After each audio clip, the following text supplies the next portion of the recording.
Have a wonderful day. Enjoy the story, everyone. Some love stories begin with a glance across a crowded room, but theirs began with a collision of hearts, books, and destiny on a rain-soaked September morning that would change everything. The autumn leaves danced through the Columbia University courtyard like golden confetti, each one carrying whispers of dreams and promises that seemed as eternal as the stars above. Elena Voss pressed her worn copy of Pride and Prejudice against her chest, her heart racing not from the October chill, but from the anticipation of seeing him again. Julian Hart had promised to meet her under their oak tree at sunset, and she had been counting the minutes since their morning philosophy class ended. 15 years ago, when love was young and the world felt infinite, Elena believed in forever. She was 21, a brilliant literature student with dreams bigger than her modest family's means and eyes that held the wisdom of someone who had learned early that love was both the greatest gift and the greatest risk. Her scholarship covered tuition, but she worked nights at the campus library to afford textbooks and the small luxuries that made college life bearable. Julian was everything she never expected to fall for, the heir to Hart Shipping Industries, a business empire that commanded respect across 3 continents. But when he'd literally collided with her that first day, sending her books flying across the wet pavement, he hadn't looked like a billionaire's son. He'd looked like a boy who'd found something precious in the scattered pages of her fallen novels. "I'm so sorry," he had said, kneeling in the rain to gather her soggy textbooks. "Please let me replace these. They're just books," she had replied. Though they both knew that wasn't true. Books were her escape, her education, her everything. "No," he had said, looking up at her with eyes the color of storm clouds. "They are your dreams. And dreams are never just anything." That was the moment Elena Voss fell in love with Julian Hart, though she wouldn't admit it for another 3 weeks. Now, 6 months later, their love had become the stuff of campus legend.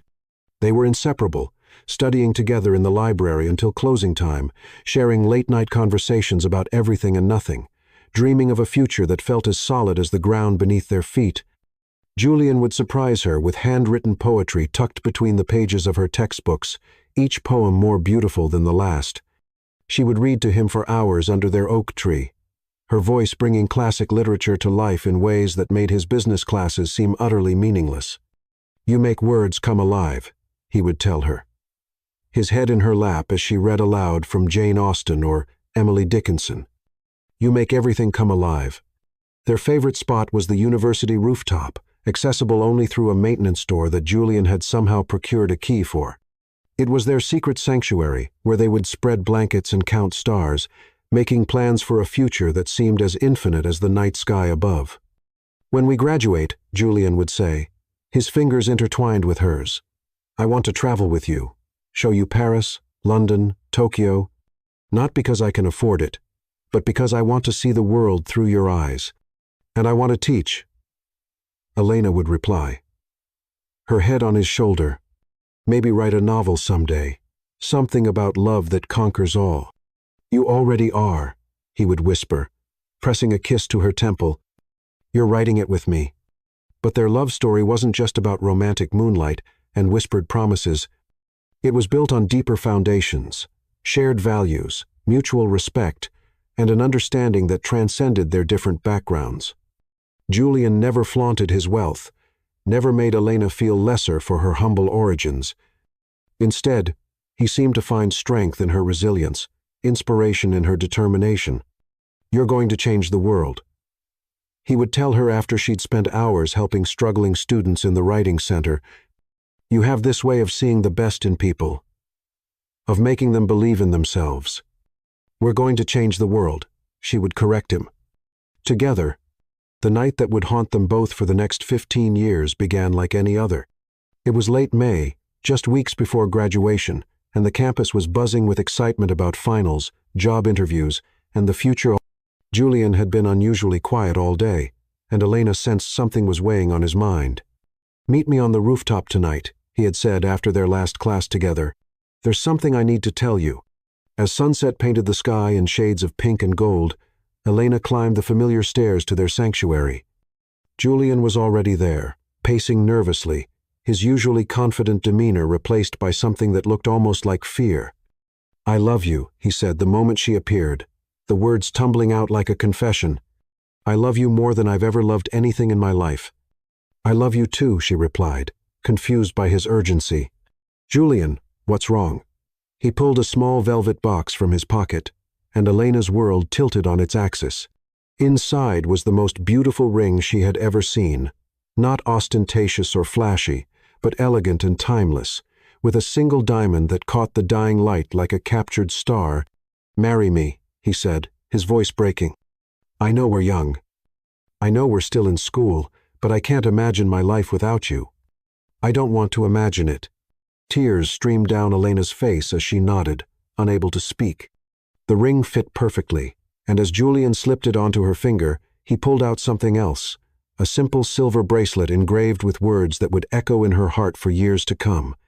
"Until stars fall, my heart is yours," he read aloud, fastening the bracelet around her wrist.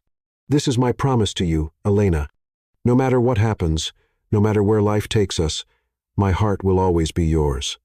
They made love that night under the stars, their bodies and souls intertwined in a way that felt sacred, eternal. As Elena lay in Julian's arms, watching the city lights twinkle below, she felt like the luckiest woman in the world. "We're going to have the most beautiful life," she whispered against his chest. "We already do," he replied, his arms tightening around her. "We already do." For the next 5 years, Julian would search for her, hiring private investigators, traveling to every city where she might have gone, never understanding why she had left. He would build his empire, honor his father's expectations, and become the billionaire the world expected him to be. But he would never stop loving the girl who had made words come alive, who had made everything come alive. And Elena would spend those same 5 years learning that sometimes the greatest act of love is walking away, even when it destroys you. She would carry his memory like a sacred flame, never knowing that somewhere in the world, a man with storm cloud eyes was still counting stars and whispering her name to the wind. Their love story had ended, but the love itself would prove to be as eternal as the stars they had once counted together. Some promises, once made, can never be broken. No matter how much time passes, no matter how much pain intervenes, until stars fall, their hearts would always belong to each other. Chapter 2. The Broken Trust. They say the devil doesn't come with horns and a pitchfork. He comes disguised as everything you've ever wanted, and Derek Blaine wore his mask so perfectly that even angels would have been fooled. 8 years after walking away from the only man she'd ever truly loved, Elena Voss stood in a wedding dress that felt more like a prison uniform than a celebration. The church was filled with people she barely knew, witnesses to a marriage that felt more like a business transaction than a union of souls. But she was 29, tired of being alone. And Derek Blaine had promised her everything she thought she wanted: stability, security, and a love that wouldn't ask her to sacrifice her dreams. How catastrophically wrong she had been. The first red flag should have been the way Derek had swept into her life like a hurricane, overwhelming her with attention and gifts after just 2 weeks of dating. But Elena had been working double shifts at a small Brooklyn diner, her literature degree proving worthless in the real world, and his devotion had felt like salvation. "You're wasting your talent in that place," Derek had said, watching her count tips after another 14-hour shift. "Let me take care of you. Let me give you the life you deserve." He was handsome in a conventional way, tall, broad-shouldered, with the kind of smile that charmed everyone he met. He worked in construction, owned his own company, and talked about building their future together with the same confidence he used to discuss blueprints and building codes. "I'm going to build you a house," he had promised during their whirlwind courtship. "White picket fence, big backyard for the kids. We'll have everything you've ever dreamed of." What he had built instead was a prison with invisible bars. The changes began slowly, so subtly that Elena didn't recognize them as warning signs. First, he convinced her to quit her job at the diner. "You don't need to work anymore, baby. I make enough for both of us." Then, he suggested she stop seeing her few remaining friends. "They're just jealous of what we have. Why do you need them when you have me?" The isolation was gradual but complete. Derek would pout when she wanted to visit her mother, sulk when she mentioned missing her old colleagues. And gradually, it became easier to just stay home than to deal with his emotional manipulation. "I just love you so much," he would say when she questioned his possessiveness. "I can't stand the thought of sharing you with anyone else." Elena had mistaken his jealousy for love, his control for protection. She had been so starved for affection, so desperate to build a life that felt stable, that she had ignored every instinct screaming at her to run. The emotional abuse escalated after their wedding. Derek would criticize her cooking, her appearance, her intelligence. He would compare her to other women, always finding her lacking. When she tried to defend herself, he would gaslight her, making her question her own memories and perceptions. "You're too sensitive," he would say when she cried. "I'm just trying to help you be better." The financial abuse was more subtle, but equally devastating. Derek controlled every penny, giving her a small allowance for groceries and household expenses, but never enough for her own needs. He monitored her purchases, questioned every transaction, and made her feel guilty for wanting anything beyond basic necessities. When Elena discovered she was pregnant with Clara, she felt a flicker of hope. Maybe a baby would soften Derek's harder edges, bring out the loving man she had glimpsed during their courtship. Maybe becoming a father would make him the partner she still desperately wanted him to be. Instead, it made everything infinitely worse. Derek resented the attention the pregnancy required, the medical bills, the way Elena's body changed. He would make cruel comments about her weight, her mood swings, her constant complaining. When she was put on bed rest during her final trimester, he acted like it was a personal inconvenience. "Great," he had said when the doctor explained the restrictions. "Now I have to take care of you, too." The day Clara was born should have been the happiest of Elena's life. Holding her daughter for the first time, seeing those perfect tiny fingers and toes, feeling that overwhelming rush of maternal love, it was like discovering a part of herself she never knew existed. But even in the hospital, Derek's behavior was troubling. He seemed uncomfortable around the baby, annoyed by her cries, impatient with the learning process that came with new parenthood. "Can't you make her stop crying?" he would demand in the middle of the night. "Some of us have to work in the morning." As Clara grew from infant to toddler, Derek's resentment became more obvious. He would leave the room when she cried, refused to help with diaper changes or feeding, and treated childcare as exclusively Elena's responsibility. "I work all day," he would say when Elena begged for help. "The least you can do is handle one little kid." But it was more than just neglect. Derek began to use Clara as another tool of control, another way to manipulate and hurt Elena. He would threaten to take the child away if Elena didn't comply with his demands. Or he would lavish attention on Clara only when he wanted to make Elena feel guilty about something. "She loves her daddy more than mommy," he would taunt when 3-year-old Clara would run to him for candy or treats. "Maybe that's because daddy doesn't spend all day crying and complaining." The psychological abuse was relentless. Derek would undermine Elena's confidence as a mother, criticize her parenting decisions, and make her feel like she was failing at the most important job in the world. When she tried to discipline Clara, he would countermand her decisions. When she set boundaries, he would override them. "You're too soft," he would say. "That kid needs a firm hand." But when Elena tried to be firmer, he would accuse her of being too harsh. Nothing she did was ever right. And slowly, she began to believe that maybe he was correct. Maybe she was a terrible mother, a terrible wife, a terrible person. The breaking point came on a Tuesday evening in March when Clara was 5 years old. Elena had been struggling with a migraine all day, and Clara was being particularly challenging, refusing to eat dinner, throwing toys, having one of those tantrums that all children have, but exhausted parents struggle to handle patiently. I said, "Eat your vegetables," Elena had said, her voice strained with pain and frustration. "No," Clara had shouted back, pushing her plate off the table. "I don't want to." Before Elena could react, Derek had stormed into the kitchen, his face twisted with rage. "That's enough," he had roared, raising his hand toward the startled child. "Don't you dare." Elena had jumped between them, her maternal instincts overriding years of conditioning. "Don't you dare touch her." The hand that had been aimed at Clara connected with Elena's face instead, the sharp crack of the slap echoing through the kitchen like a gunshot. Clara began to cry, and Elena stood there, touching her burning cheek, realizing that a line had been crossed that could never be uncrossed. "Look what you made me do," Derek had said, his voice cold and unrepentant. "This is your fault." That night, after Derek had gone to bed, Elena sat in Clara's room, watching her daughter sleep peacefully, her little face still tear-stained from the evening's trauma. For the first time in years, Elena's mind was crystal clear. She had survived the emotional abuse, the financial control, the constant criticism.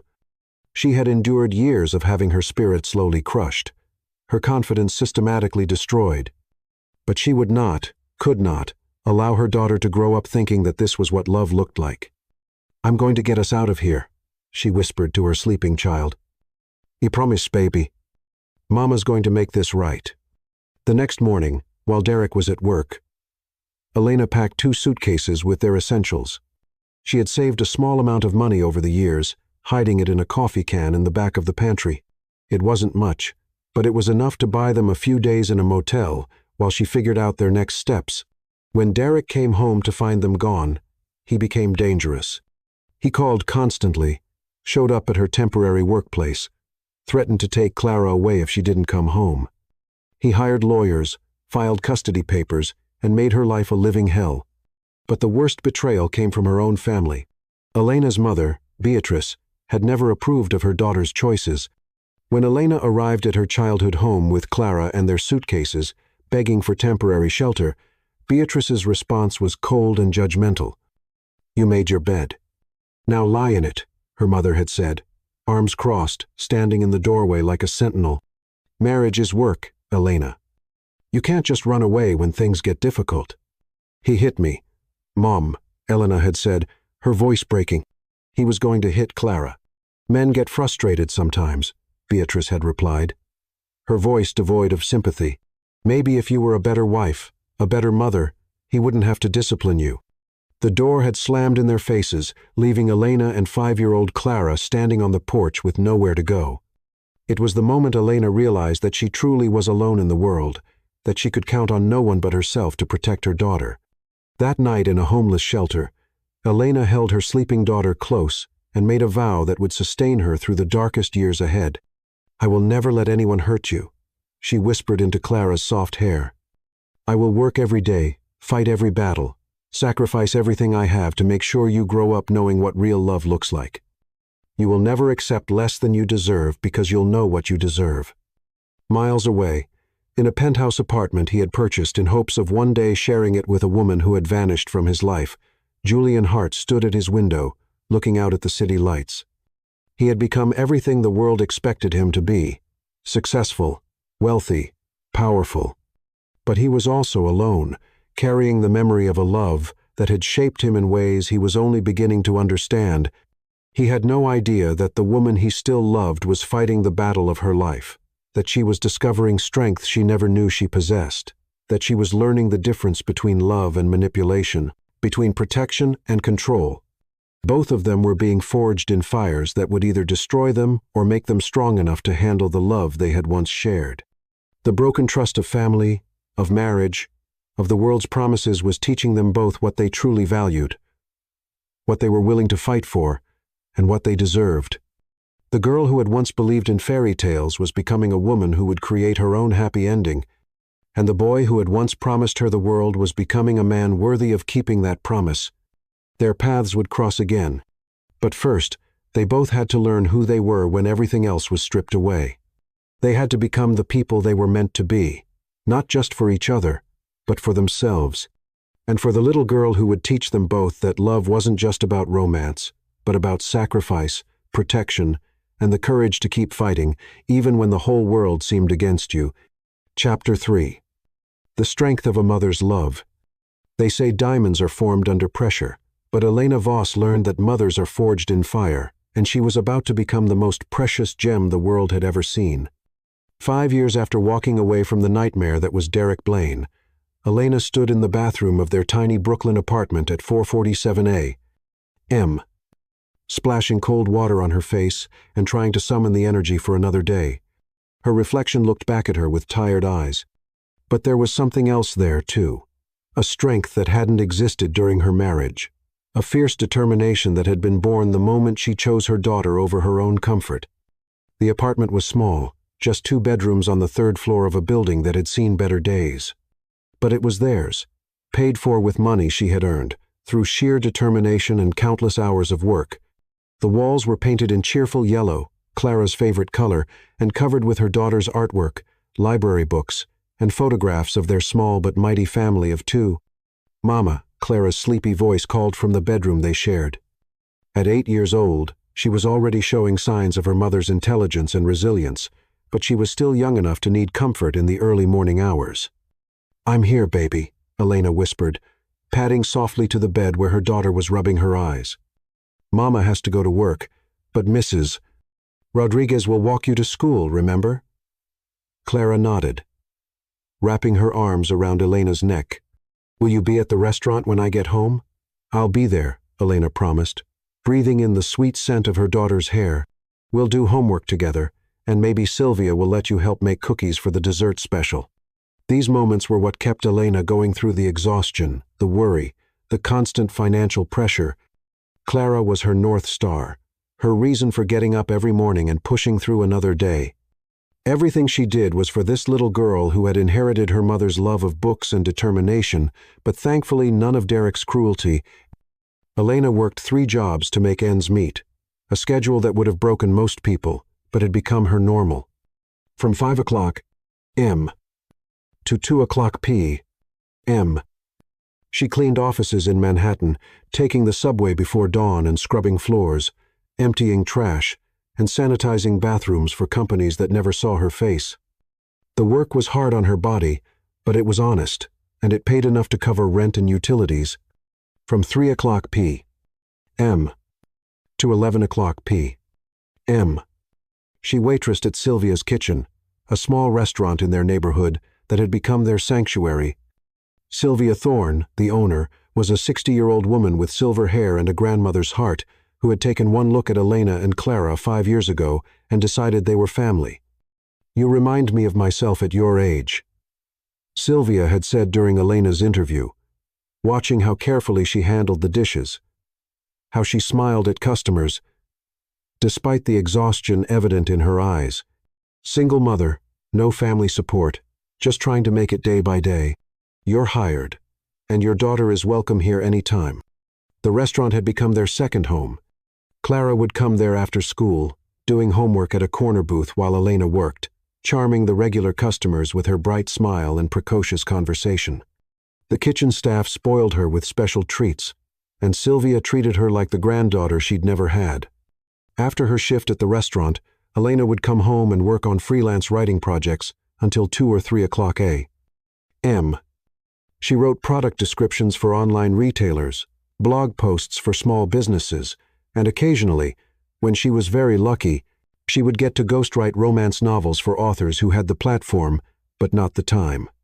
Those projects paid the best and reminded her why she had once dreamed of being a writer. The schedule was brutal, but it was working. Slowly, painfully, Elena was building a life for herself and Clara. They had health insurance through her restaurant job, a small savings account that grew by $20 or $30 each month. And most importantly, they had each other. "Tell me the story about the brave princess," Clara would whisper on nights when she couldn't sleep, usually when thunderstorms rattled their windows or when she was worried about something at school. Elena would sit on the edge of their shared bed and weave tales of a princess who wasn't born into royalty, but earned her crown through kindness, courage, and an unbreakable spirit. The brave princess lived in a small kingdom. Elena would begin, her voice soft in the darkness. She didn't have a castle or servants or fancy gowns, but she had something more valuable than all the gold in the world. She had a heart full of love and the courage to fight for what mattered most. Was she scared sometimes? Clara would ask, because even at 8, she was perceptive enough to understand that her mother's life wasn't easy. "Oh yes," Elena would reply, smoothing her daughter's hair. She was scared lots of times. But being brave doesn't mean you're not afraid. It means you do what's right, even when you're afraid. And do you know what made her the bravest of all? What? She was fighting not just for herself, but for someone she loved more than life itself. Love makes us stronger than we ever thought possible. These bedtime stories weren't just entertainment. They were lessons, ways of teaching Clara that they might be poor, they might be struggling, but they were also brave and strong and worthy of respect.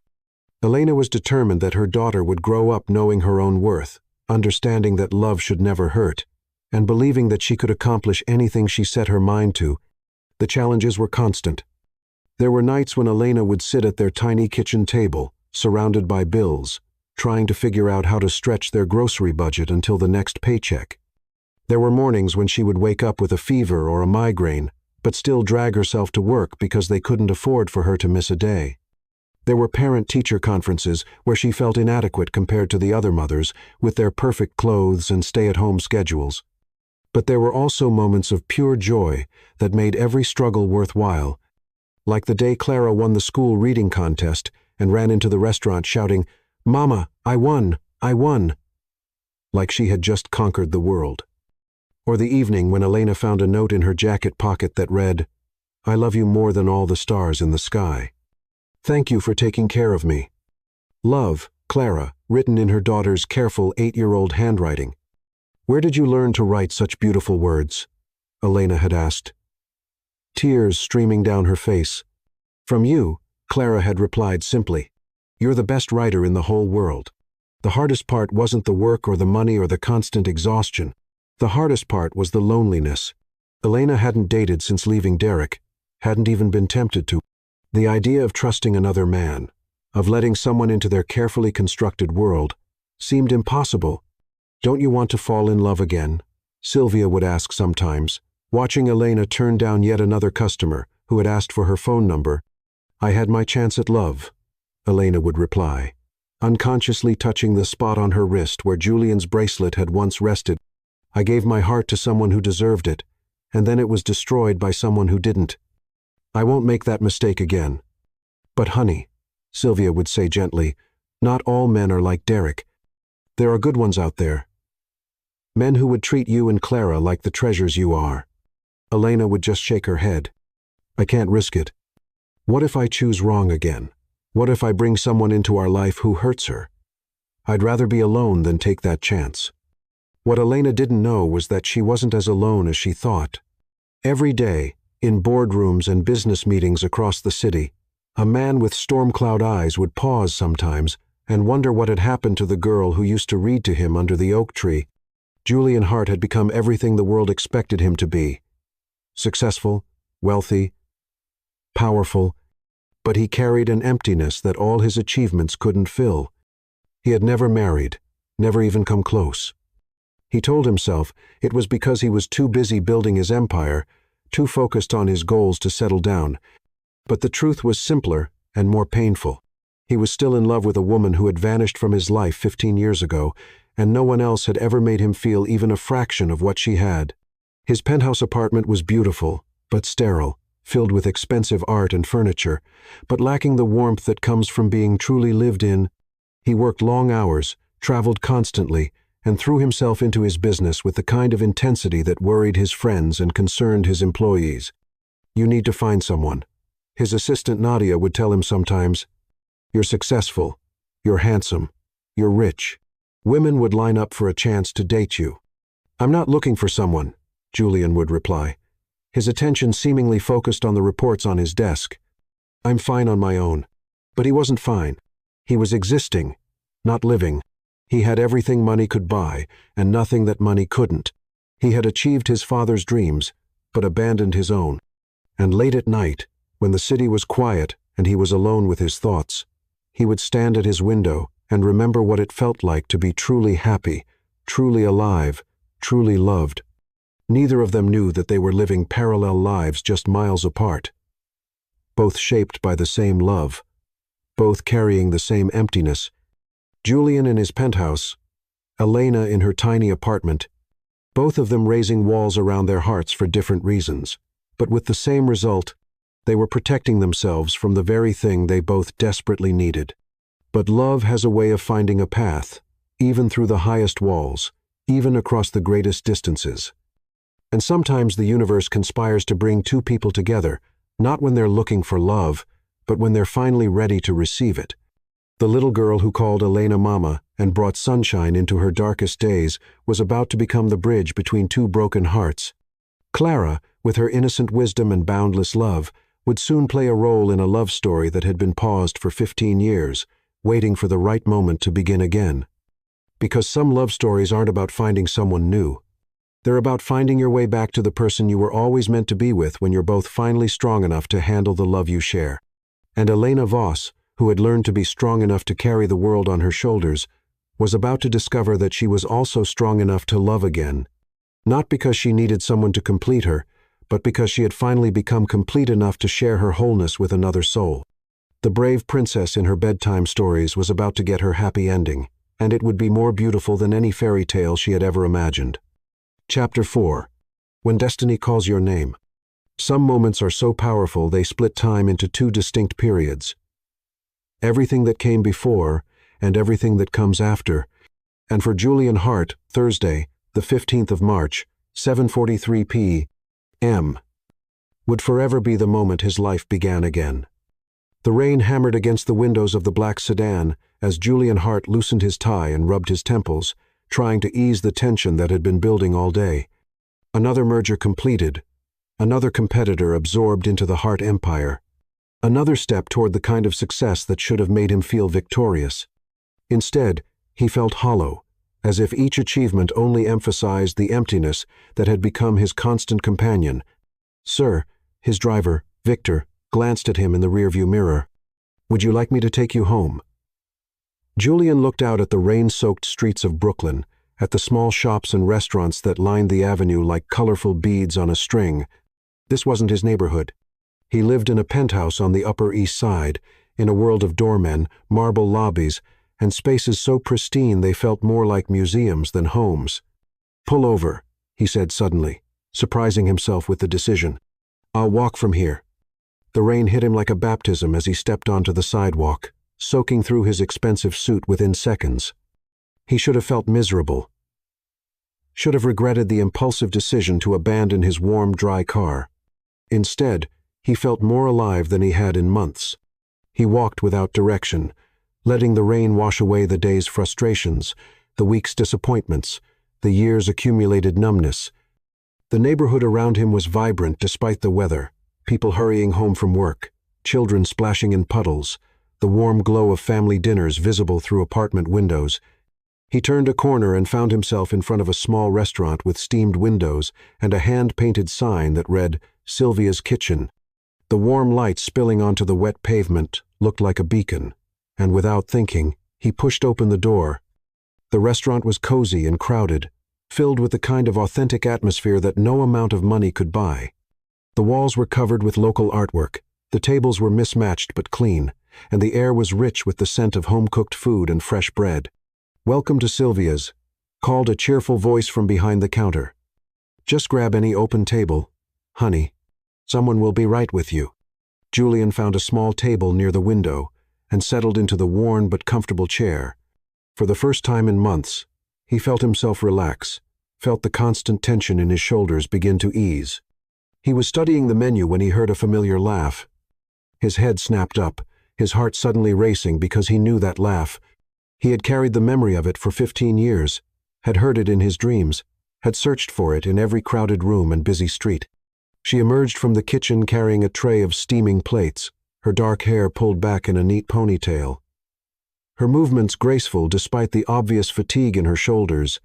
She was even more beautiful, her face etched with character and strength, but her eyes held the same spark of intelligence that had first captured his heart. He couldn't let her go. Couldn't let this woman who had been his world slip away without leaving him with nothing but questions. His voice, now carrying across the noise of the restaurant like a prayer, trembled as he watched her turn back. For a moment, just a moment, something flickered in her eyes. Recognition. A smile that lit up the room. Hope. He couldn't breathe as she stared at the woman who had shaped every day of the last 15 years, his heart hammering against his ribs. She was thinner than he remembered, her clothes simple, but there was something more confident in her bearing. The notepad slipped from her fingers to the floor as her face went pale, her hand flying to her throat, uncertain. She took a step back, her eyes wide with shock. This was a woman who had been tested by life and emerged victorious. Elena approached the elderly customers, her manner warm and attentive as she took their order. She laughed at something, one of them said, and the sound hit Julian like a physical blow. The tray she had been carrying crashed to the floor, plates shattering, food scattering across the worn linoleum. This was it. The sound echoed through the restaurant like a gunshot, and suddenly every conversation stopped. Every eye turned toward her as she said, her voice passing right over him, "I can't do this." She turned and fled toward the kitchen, leaving Julian standing in the middle of the restaurant, surrounded by broken dishes and the curious stares of strangers. "Hi there. Sorry to keep you waiting. I'm Elena, and I'll be taking care of you tonight. What can I get you to drink?" Her voice was the same, warm and musical, but there was no recognition in her eyes. No spark of memory. She was being polite, professional, treating him like any other customer who had wandered in from the rain. Julian's voice cracked, and he cleared his throat. "I'll have coffee, please." "Black." "Sure thing," Elena said, scribbling on her notepad. "And have you had a chance to look at the menu? Tonight's special is the meatloaf with mashed potatoes and green beans." She still didn't recognize him. 15 years had changed him too much, or perhaps she had simply moved on so completely that the boy she had once loved no longer existed in her memory. "The meatloaf sounds perfect," he managed to say, his voice barely above a whisper. Elena smiled and tucked her notepad into her apron. "Great choice. I'll get that coffee right out to you." She started to turn away, and Julian felt panic rising in his chest. He couldn't let her go, couldn't let this moment pass without at least trying to make her remember. "Elena," he said, his voice stronger now, carrying across the noise of the restaurant like a prayer. She stopped, turned back, and for a moment, just a moment, something flickered in her eyes. Recognition. Memory. Hope. "Yes?" she said, her voice suddenly uncertain. "It's me," Julian said, his heart hammering against his ribs. Julian Hart." The notepad slipped from her fingers, clattering to the floor as her face went pale. Her hand flew to her throat, and she took a step backward, her eyes wide with shock and something that looked like fear. "No," she whispered, shaking her head. "No, you can't be here. This isn't real. Elena, please." But she was already backing away, her movements jerky and panicked. The tray she had been carrying crashed to the floor, plates shattering, food scattering across the worn linoleum. The sound echoed through the restaurant like a gunshot, and suddenly every conversation stopped, every eye turned toward them. "I can't," Elena said, her voice breaking. "I can't do this." She turned and fled toward the kitchen, leaving Julian standing in the middle of the restaurant, surrounded by broken dishes and the curious stares of strangers. "Elena," he called after her, his voice desperate. "Elena, please." But she was gone, disappeared behind the swinging kitchen doors, leaving him alone with his shattered hopes. Then, from behind the counter, an older woman with silver hair and kind eyes approached him. This had to be Sylvia, the owner, whose name was on the door. "Are you Julian Hart?" she asked quietly, her voice gentle but firm. "Yes," he said, his voice hoarse. "I'm sorry about the mess. I'll pay for the damages."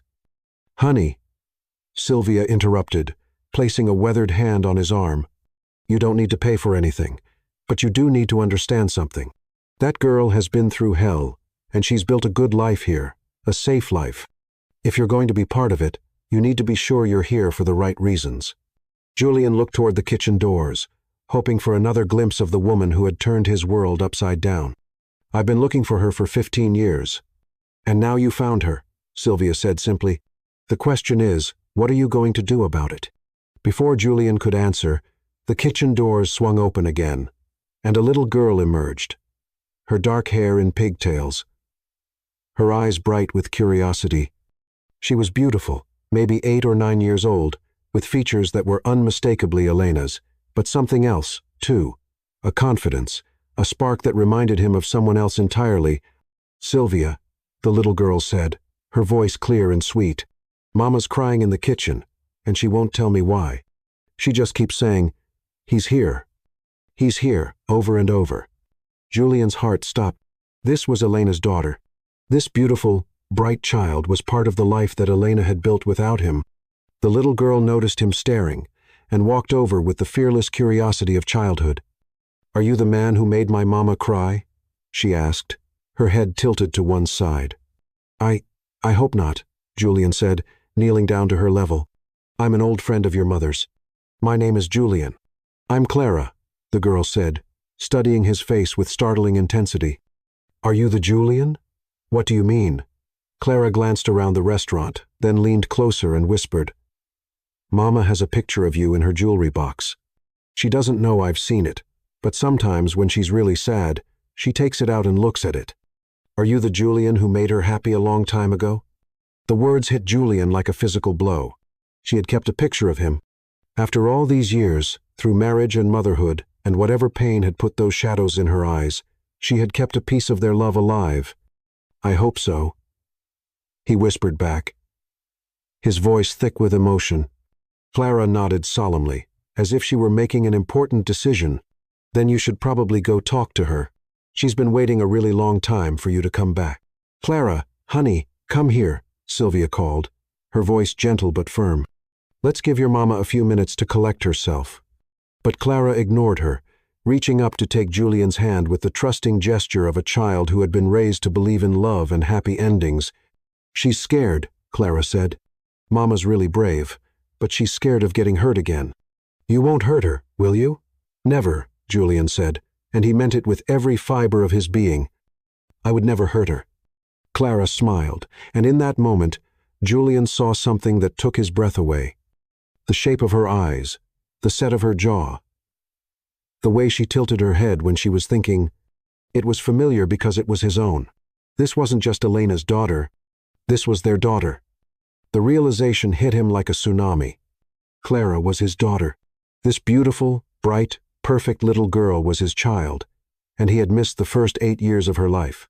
"Clara," he said, his voice barely audible. "How old are you?" 8, she said proudly. "I'll be 9 in December." December. 9 months after graduation, 9 months after that last night they had spent together under the stars. The timing was perfect, impossible to ignore. Julian looked at this child, his child, and felt his heart break and heal at the same time. She was everything he had ever dreamed of and never dared to hope for. "Are you going to stay this time?" Clara asked, looking up at Julian with eyes that were definitely his own. "Or are you going to leave again and make Mama cry?" "I'm not going anywhere," Julian said, his voice firm with conviction. "I'm going to stay as long as your Mama will let me." Clara smiled, and it was like watching the sun rise after the longest night of his life. "Good," she said simply. "We've been waiting for you." From behind the kitchen doors came the sound of muffled sobs, and Julian's heart ached with the need to comfort the woman who had given him the greatest gift in the world. But he knew he had to be patient, had to let her come to him when she was ready. 15 years ago, they had been children playing at love, making promises they were too young to keep. Now they were adults, shaped by pain and loss, and the hard-won wisdom that comes from surviving life's storms. If they were going to have a second chance, it would be built on truth, on understanding, on the solid foundation of two people who had learned what really mattered. Julian looked at his daughter and felt hope bloom in his chest for the first time in years. They were a family. They had always been a family. And now, finally, they had found their way back to each other. The rain continued to fall outside, but inside Sylvia's kitchen, something beautiful was beginning. Love had found its way home, and this time, nothing would tear them apart. Chapter 5. The Diamond Heart Reveals Itself. True love isn't about grand gestures or expensive gifts. It's about showing up every day, proving through actions that some promises are worth keeping, even when the world tries to break them. Julian Hart had built a business empire by being decisive, by taking action, by never hesitating when opportunity presented itself. But as he sat in his car outside Sylvia's kitchen the next morning, watching the restaurant prepare for another day, he felt more uncertain than he had since he was 21 years old and madly in love with a literature student who read poetry under oak trees. 3 days had passed since the night that changed everything, and Elena hadn't spoken to him. Not a word, not a glance, not even an acknowledgement of his existence. She had asked Sylvia to handle his section whenever he came in, had disappeared into the kitchen the moment she saw him, had built walls so high and thick that he couldn't even catch a glimpse of the woman he loved. But he kept coming back. Every morning for coffee, every afternoon for lunch, every evening for dinner. He didn't push, didn't demand attention, didn't try to force conversations that she clearly wasn't ready to have. Instead, he simply existed in her space, letting his presence speak the words she wasn't ready to hear. "You're playing a dangerous game," Sylvia had told him yesterday, refilling his coffee cup for the third time in an hour. "That girl's been hurt before. She's not going to make this easy for you." "I don't expect easy," Julian had replied, his eyes never leaving the kitchen doors. "I expect it to be the hardest thing I've ever done. But she's worth it. They both are." Because that was the other complication, the beautiful, terrifying truth that kept him awake at night. Clara was his daughter. He was certain of it now, had done the math a dozen times, had seen himself in her expressions and her gestures. 8 years old, born 9 months after graduation, with eyes that were unmistakably his own. Elena had been pregnant when she left him. She had been carrying his child, their child, and she had chosen to raise her alone rather than tell him the truth. The questions burned in his chest. Why had she left? Why hadn't she told him? What had driven her to choose such a difficult path when he would have given her everything? But those questions would have to wait. Right now, his priority was proving to both of them that he was worthy of being part of their life, not because of his money or his success, but because of the man he had become, the father he wanted to be, the love he had never stopped carrying. The restaurant door chimed as he entered, and as always, Clara was the first to notice him. She was sitting at her usual corner booth, homework spread across the table, her tongue poking out slightly as she concentrated on what looked like a math worksheet. "Hi, Julian," she said without looking up, as if his daily appearances were the most natural thing in the world. "Mama's pretending she doesn't see you again." "That's okay," Julian said, settling into his regular table by the window. "I'm not going anywhere." And he wasn't. He had rearranged his entire life around these daily visits, had delegated responsibilities to his most trusted employees, had turned down meetings and canceled trips just to be here. The truth was, he had never been more present in his life. For years, he had been going through the motions, building success without substance, accumulating wealth without meaning. But here in this simple restaurant, watching his daughter do homework while the woman he loved moved through her daily routine, he felt more alive than he had in decades. He began to notice things. The way Elena's shoulders tensed when she was tired, how she would unconsciously rub her lower back after hours of carrying heavy trays, the way she would smile at customers even when she was clearly exhausted, how she would slip extra bread rolls to the elderly man who came in every Tuesday and counted his change carefully before ordering. She was beautiful, but it was more than that. She was good, kind, strong, in a way that had nothing to do with physical strength and everything to do with the strength of spirit that comes from surviving life's storms and choosing to keep loving anyway. And she was an incredible mother. Julian watched her interact with Clara, saw the way her face would light up when her daughter showed her a good grade or a drawing she had made. She was patient and loving, but also firm when necessary, guiding Clara with the kind of wisdom that could only come from someone who had learned life's lessons the hard way. "Mama," Clara said one afternoon, her voice carrying across the restaurant, "can Julian help me with my math homework? He looks really smart." Elena's response was swift and sharp. "No, baby. You can do it yourself, or I'll help you when I get a break." But Julian had already seen the problem Clara was struggling with. Long division. The kind of mathematical concept that could be tricky for an 8-year-old. Without asking permission, he moved to her table and quietly showed her a different way to approach the problem, using a method that made the process simpler and more logical. "Oh," Clara exclaimed, her face lighting up with understanding. "That makes so much more sense. How did you know that?" "I was good at math when I was your age," Julian said, careful to keep his voice low so as not to attract Elena's attention. Sometimes it just takes finding the right way to think about a problem.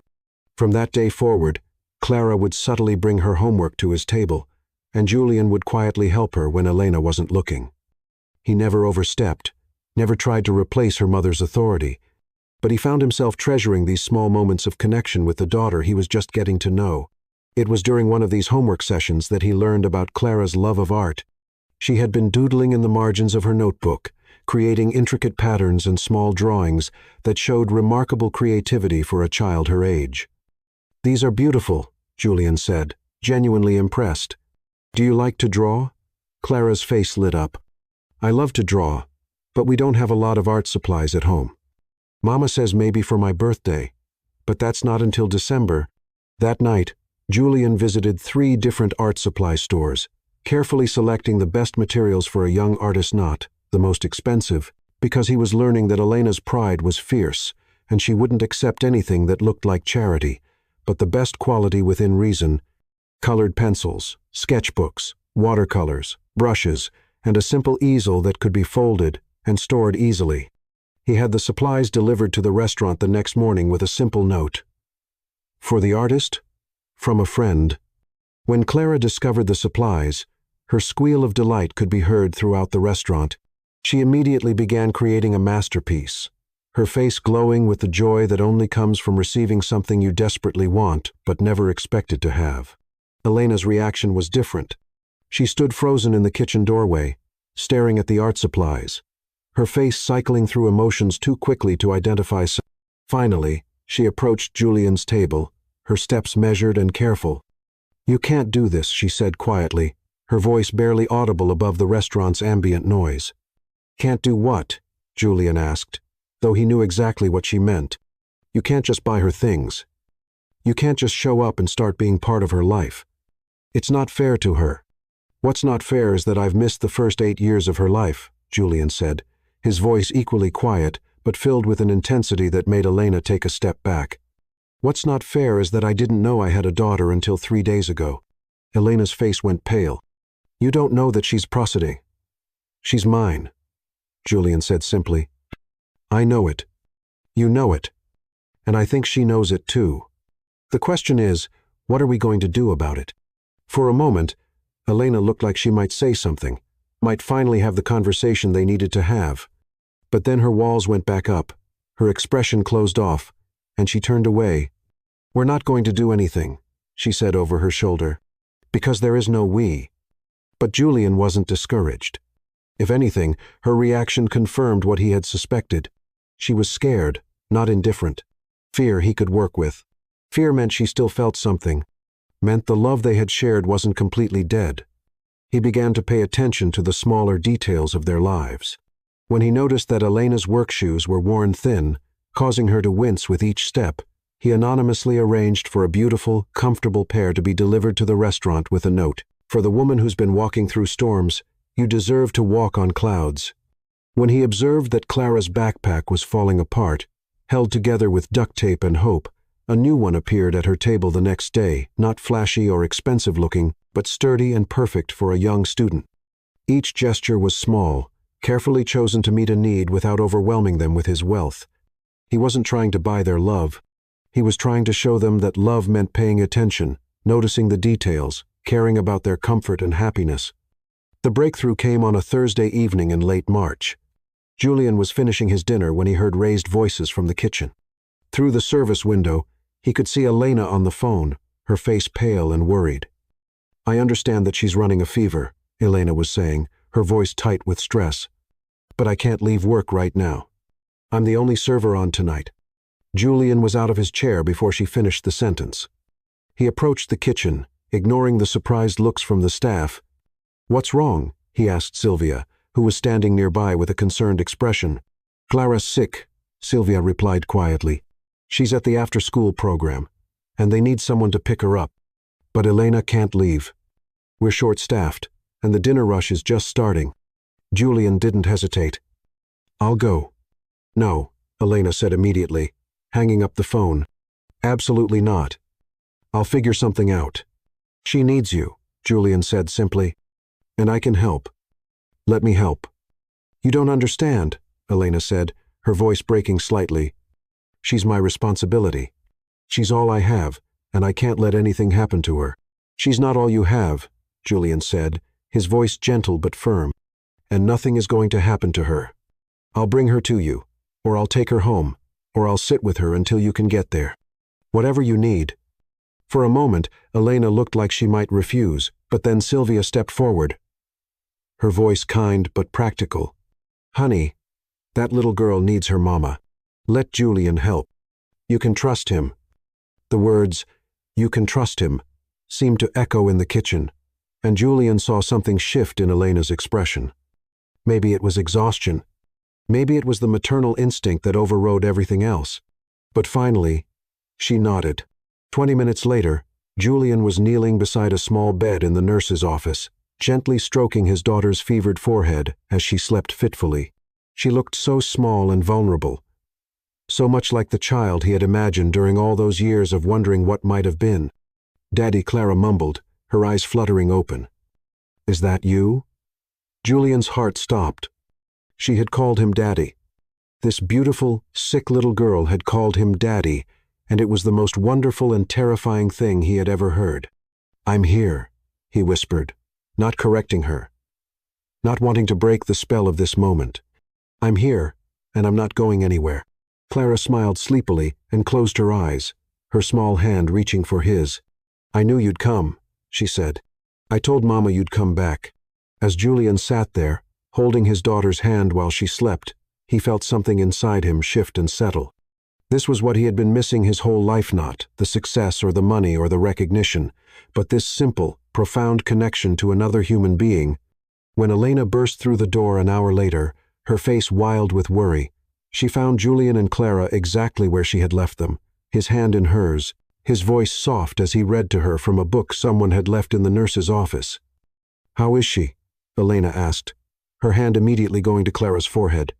"Better," Julian said quietly. "The fever broke about 20 minutes ago. She's been sleeping peacefully." Elena nodded, her relief palpable. But as she looked at Julian, really looked at him for the first time in days, he saw something in her eyes that hadn't been there before. Not love, not yet, but maybe the beginning of trust.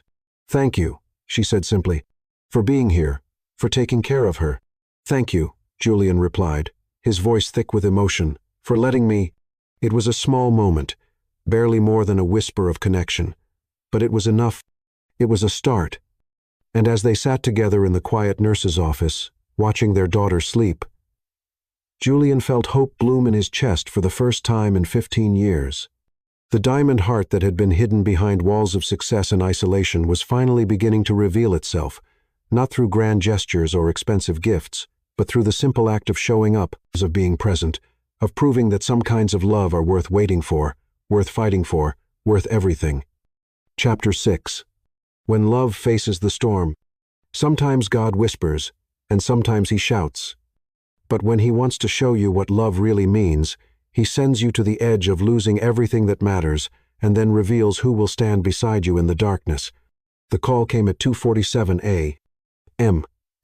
on a Tuesday in April, piercing through Julian's sleep like a blade. He fumbled for his phone, his heart already racing with the premonition that something was terribly wrong. "Julian." Elena's voice was barely recognizable, thick with tears and panic. I don't know who else to call. Clara is sick. Really sick. And I'm at the hospital, and I can't." "Which hospital?" Julian was already out of bed, reaching for his clothes. "I'm coming." "Brooklyn Methodist," Elena said, her voice breaking. "She can't breathe properly, and they're saying it might be pneumonia. And I'm so scared, Julian. I'm so scared." "I'm on my way," Julian said, already heading for the door. "Don't be scared. I'm coming." The drive to Brooklyn felt endless.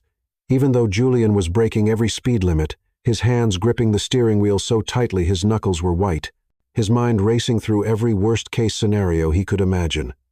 Clara, his daughter, the little girl who had called him Daddy and asked him to help with her math homework, was fighting for her breath in a hospital bed. The pediatric ward was a maze of sterile corridors and hushed voices, but Julian found them easily. He just followed the sound of Elena's quiet sobs.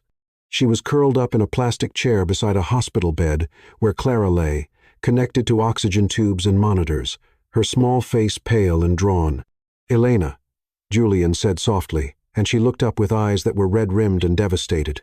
"They admitted her," she whispered. "Her oxygen levels dropped, and they had to put her on supplemental oxygen. They're saying it's pneumonia, but they need to run more tests to see how bad it is." Julian looked at his daughter, so small and fragile in the hospital bed, and felt his heart break into 1,000 pieces. This was his child, his baby, and she was suffering while he stood helplessly by. "What can I do?" he asked, sitting down beside Elena. "Tell me what you need." "I need her to be okay," Elena said, fresh tears streaming down her face. "I need her to get better. I can't lose her, Julian. She's everything to me." "She's going to be okay," Julian said, his voice more confident than he felt. "She's strong, like her mother. She's going to get through this." For the next 18 hours, Julian didn't leave the hospital. He used his connections to ensure Clara had the best possible care, quietly arranging for the top pediatric pulmonologist in the city to consult on her case. He bought coffee and food that Elena refused to eat, made phone calls to handle the work responsibilities he was ignoring, and most importantly, he stayed. When Elena finally collapsed from exhaustion, curled up in the uncomfortable hospital chair, Julian gently lifted her and carried her to the small couch in the corner of the room. She was so thin, so fragile in his arms, and he realized how much the stress of single parenthood had cost her. "I can't sleep," she mumbled against his chest. But her eyes were already closing. "I need to watch her." "I'll watch her," Julian promised, stroking her hair. "I'll stay awake all night if I have to." "Rest, Elena. I've got this." And he did. He sat vigil beside Clara's bed, monitoring her breathing, talking to the nurses, and simply being present in a way that he had never been present for anything in his life. This was what mattered, not board meetings or profit margins, but being here for the people he loved when they needed him most.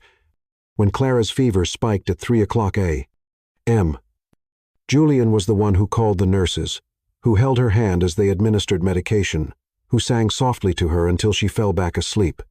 When she woke up, scared and confused, he was the one who explained where she was and why, his voice calm and reassuring. "Are you really my daddy?" she asked during one of her lucid moments, her small hand clutching his. "Yes," Julian said, the word coming out without hesitation. "I'm your daddy, and I love you more than you can imagine." "I love you too," Clara whispered, and then fell back asleep. The crisis came on the second day. Clara's breathing became labored, and the doctors decided she needed to be moved to the intensive care unit.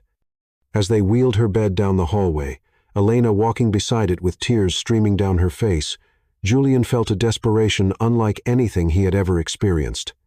In the ICU waiting room, Elena finally broke down completely.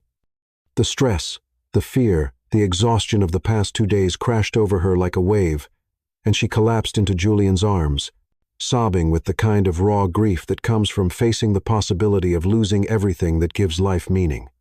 "I can't do this," she cried against his chest. "I can't lose her. She's all I have. She's my whole world." "She's not all you have," Julian said, his own voice thick with emotion. "You have me. You've always had me, Elena. I'm not going anywhere."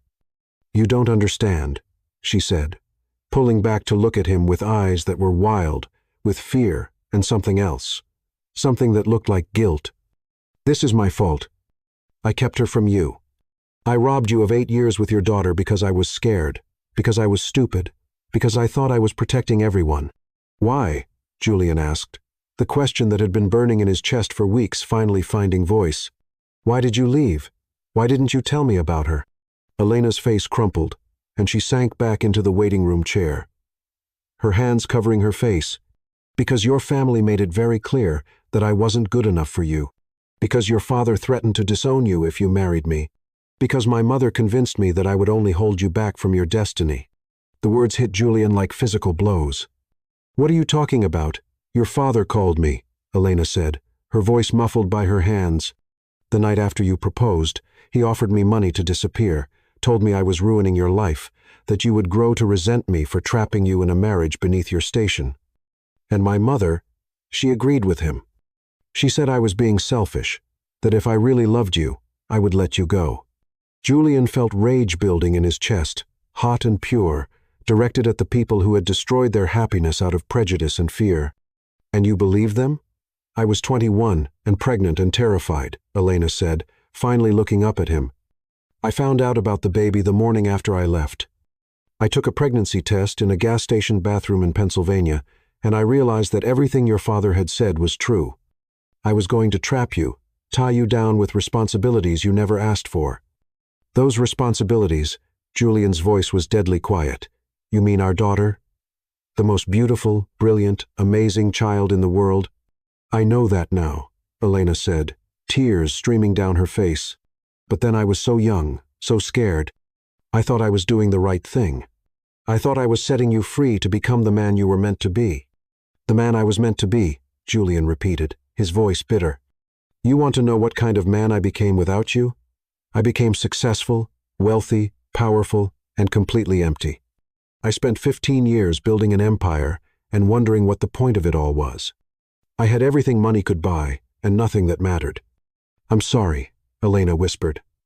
I'm so sorry.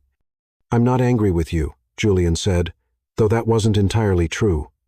Part of him was furious at the choices she had made, at the years they had lost, at the fact that he had missed his daughter's first word, first step, first day of school. But looking at her now, broken and terrified in a hospital waiting room, he couldn't hold on to that anger.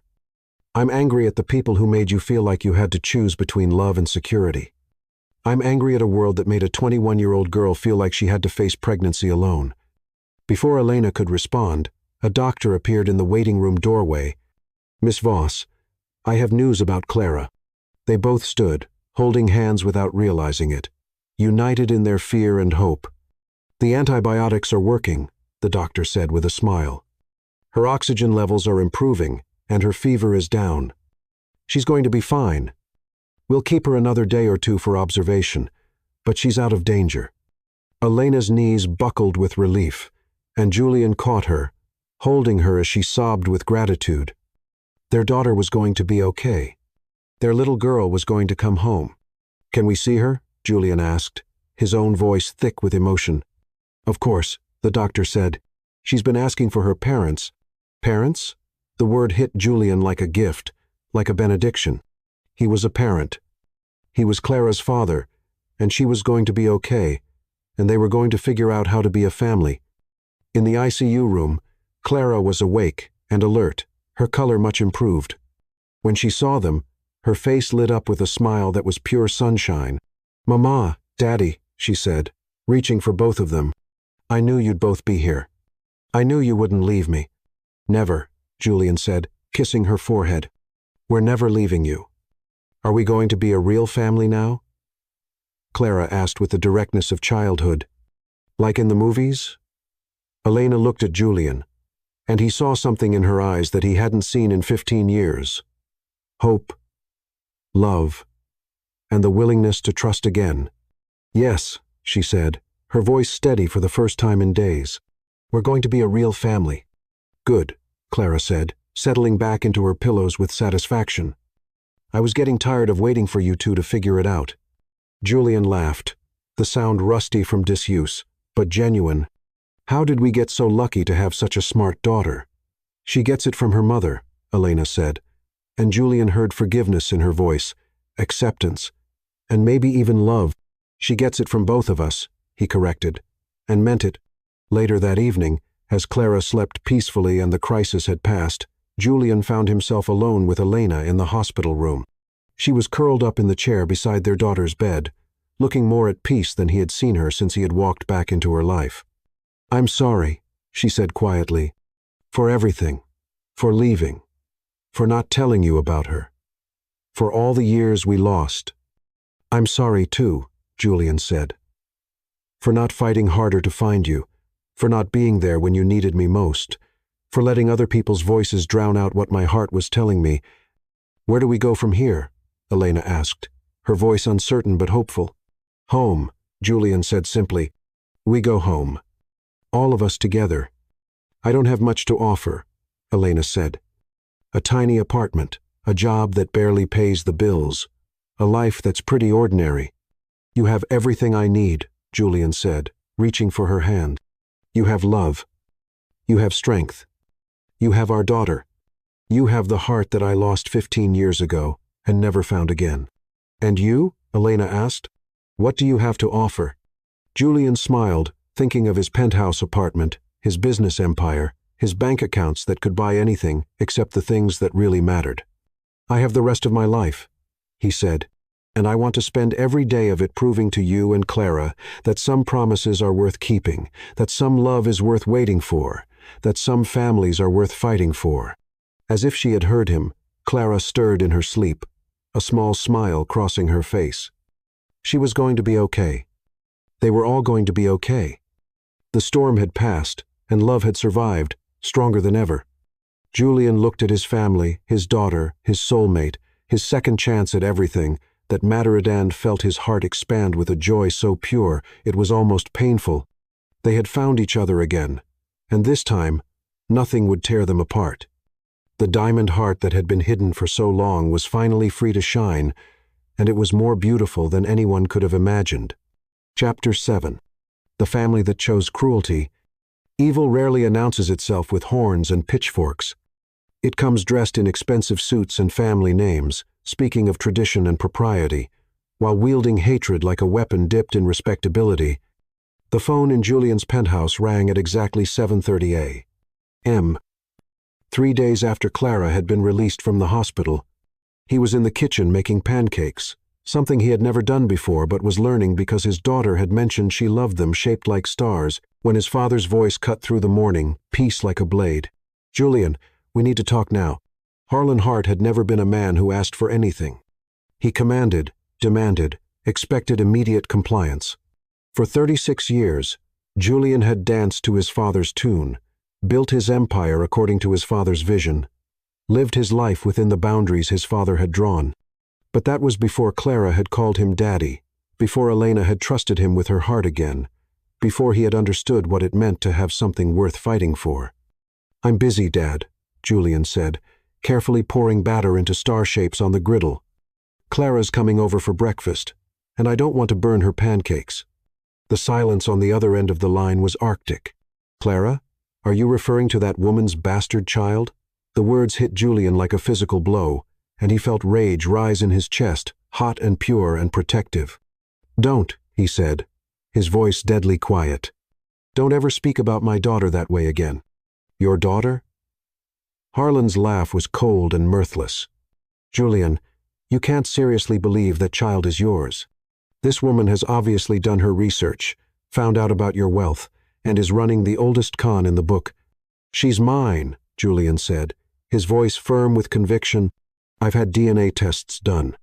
Clara is my daughter, and Elena is the woman I'm going to marry. Over my dead body." "If necessary," Julian replied, surprising himself with the steel in his voice. "But it won't come to that because my personal life is no longer your concern." "Everything about you is my concern," Harlan snarled. "You are the heir to the Hart Empire, the face of our family name. I will not allow you to throw away everything we've built for some ghetto trash and her mixed-breed spawn. If you ever speak about my family that way again, I will destroy you. Do you understand me, your family?" Harlan's voice was incredulous. "Your family is here, in this house, carrying on a legacy that goes back 4 generations. Your family is not some welfare queen and her bastard child who have clearly targeted you for your money." "I'm done," Julian said quietly. "I'm done with your expectations, your demands, your hatred. I'm done being the son you wanted instead of the man I am. If you pursue this relationship," Harlan said, his voice dripping with venom, "I will cut you off completely. No inheritance, no trust fund, no family name. You'll be nothing." "Good," Julian said, and realized he meant it. "Because everything I have, I built myself, and everything I am, I'm going to build with them." He hung up the phone and turned back to his pancakes, his hands shaking slightly from the adrenaline of finally standing up to the man who had controlled his life for so long. But he felt lighter, freer, as if he had just dropped a weight he had been carrying without realizing it. Within hours, Harlan Hart had unleashed his full fury on the family that had dared to claim his son. The attack was swift, vicious, and multifaceted. A campaign of destruction designed to obliterate Elena's life and force Julian back into line. First came the private investigators, men with cold eyes and expensive suits, who began following Elena to work, taking photographs, asking questions about her past. They dug up every detail of her marriage to Derek, her time in the homeless shelter, her struggles as a single mother. They painted a picture of a woman who was desperate, unstable, a gold digger who had targeted Julian for his wealth. Then came the attacks on her livelihood. Anonymous complaints were filed against Sylvia's kitchen, claiming health code violations, tax irregularities, employment law breaches. The restaurant was subjected to surprise inspections, audits, and regulatory harassment designed to shut it down. The social media campaign was perhaps the cruelest. Fake accounts began posting about Elena online, spreading rumors about her past, her relationship with Julian, her fitness as a mother.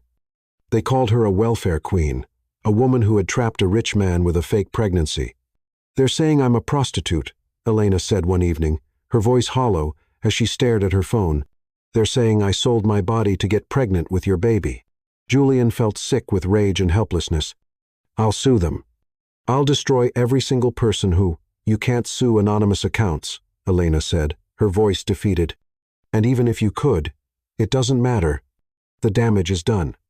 People believe what they want to believe." The attacks escalated when Isadora Hart, Harlan's wife and Julian's stepmother, decided to get personally involved. She was a woman who had married into wealth and power and wielded both like weapons, and she saw Elena as a threat to everything she had built. Isadora arranged for a chance encounter at the grocery store where Elena shopped, approaching her with a smile that never reached her eyes. "You must be Elena," she said, her voice dripping with false sweetness. "I'm Isadora Hart, Julian's mother." "Stepmother," Elena corrected quietly, not wanting to cause a scene, but unable to let the lie stand. "Of course," Isadora said, her smile turning predatory. "I just wanted to have a little chat with you, woman to woman, about Julian's future." "I don't think we have anything to discuss," Elena said, trying to move past her. "Oh, but we do," Isadora said, blocking her path. "You see, Julian is going through a phase, a midlife crisis, if you will. He's romanticizing his past, creating fantasies about true love and happy endings. But reality always wins in the end." "What do you want?" Elena asked, her voice steady despite the fear in her chest. "I want you to understand your place," Isadora said, her voice turning cold. "You're a waitress from Brooklyn with a bastard child and a history of bad decisions. Julian is a billionaire from one of the most powerful families in the country. Do you really think this fairy tale is going to last?" "I think you underestimate your stepson," Elena said, finding her strength. "And you definitely underestimate me." "Do I?" Isadora laughed, the sound sharp and cruel. "Let me tell you what's going to happen. Julian will play house with you for a while, enjoy the novelty of slumming it with the common folk, but eventually he'll remember who he is, what he's worth, what he stands to lose. And when that happens, he'll drop you like the liability you are." "And if he doesn't?" Elena asked, her chin raised defiantly. "Then we'll make sure he does," Isadora said, her mask finally slipping to reveal the hatred beneath. "We'll destroy your reputation, your livelihood, your ability to provide for that child. We'll make your life so miserable that you'll beg us to let you disappear." "Is that a threat?" Elena asked, her voice stronger now. "It's a promise," Isadora replied. "Julian is our son, our heir, our future, and we will not let some ghetto trash destroy everything we've built." The confrontation left Elena shaken, but not broken. She had faced worse than entitled rich women with too much time and money. She had survived an abusive marriage, homelessness, single motherhood, and the kind of poverty that tests every fiber of your being. She would survive this, too. But the attacks on Clara were different. When anonymous calls began being made to Child Protective Services, claiming that Elena was an unfit mother, that she was neglecting her daughter, that she was exposing her to inappropriate situations, Elena's maternal instincts roared to life. "They're trying to take her away from me," she told Julian, her voice breaking. "They're claiming I'm unfit, that I'm a danger to her." "They can't do that," Julian said. But even he sounded uncertain. "You're a wonderful mother. Anyone can see that." "Can they?" Elena asked, holding up a letter from CPS. "Because they have statements from concerned citizens claiming I leave her alone at the restaurant, that I don't provide proper medical care, that I'm living with a man I'm not married to. The investigation was thorough and humiliating. Social workers came to their apartment, interviewed Clara at school, questioned Elena's parenting decisions. Every aspect of their life was scrutinized, judged, found wanting by people who had never struggled to put food on the table or keep a roof over their child's head. "I'm scared," Clara whispered to Julian one evening after a particularly invasive interview. "Are they going to take me away from Mama?" "Never," Julian said, his voice fierce with protection. "I will never let anyone take you away from your mother." But privately, he was terrified. The Hart family had power, influence, connections that reached into every corner of the legal system. If they were determined to destroy Elena, they had the resources to do it. The breaking point came when someone leaked Clara's medical records from her recent hospital stay, claiming that Elena had neglected her daughter's health, that she had delayed seeking treatment. The story was twisted, manipulated, turned into evidence of maternal neglect rather than the heroic struggle of a single mother doing everything she could to care for her sick child. "They're not just attacking me anymore," Elena told Julian, her voice hollow with despair. "They're attacking her. They're trying to destroy an 8-year-old child to get to us." "I'll stop them," Julian said, his voice deadly quiet. "I'll make them pay for every cruel word, every lie, every moment of pain they've caused you." "How?" Elena asked, her eyes searching his face. "They have money, power, influence. What do we have? We have the truth," Julian said, "and we have each other. And sometimes that's enough."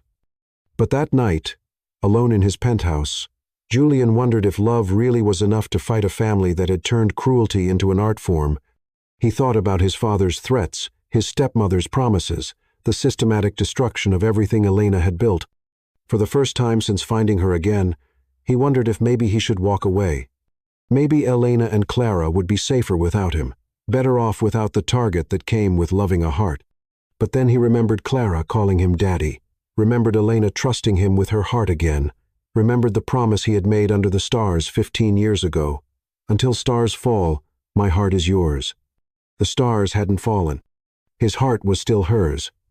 And he would fight for his family with every weapon at his disposal, every resource he had built, every ounce of strength in his body.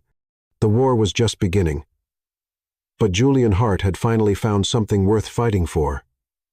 And he intended to win. Chapter 8. The Queen Rises. They thought they were fighting a waitress from Brooklyn, but they awakened a queen who had been forged in fire, tempered by struggle, and crowned by love. And queens don't just survive, they conquer. The war room Julian established in his penthouse looked like something from a political campaign or a military operation. Walls covered with photographs, documents, and flowcharts mapping out the Hart family's network of influence.